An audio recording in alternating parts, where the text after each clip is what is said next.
E aí pessoal, beleza? Minecraft aqui, né? Hoje eu vou estar ensinando pra vocês aqui como fazer uma bigorna, craftar uma bigorna, tá? Eu tô aqui no meu esconderijo secreto. A bigorna aqui, ó, eu vou ensinar aqui a reparar primeiro aqui.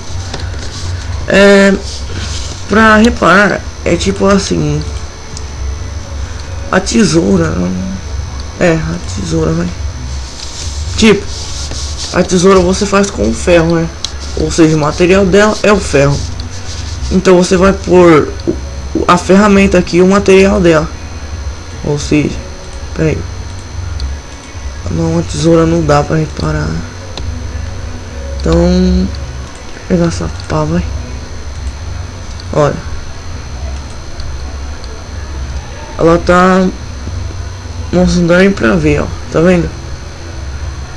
Você coloca pá de ferro e barra de ferro, vai dar pá de ferro novinha aqui, ó. Claro, nem dá pra perceber aqui. Bom, agora vamos aí, né? Os materiais são 31 ferros, tá? Bom, primeiro vamos fazer aqui 3 blocos de ferro.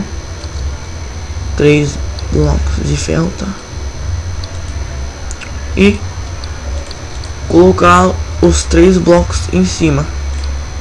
Daí você coloca 2 ferros assim, um aqui e um aqui, e pronto, deu uma bigorna. Então galera, é só isso daí mesmo, tá? Bem facinho de fazer a bigorna. aí. Se ajudou vocês, me ajudem também se inscrevendo no canal e dando um like no vídeo. Falou pessoal.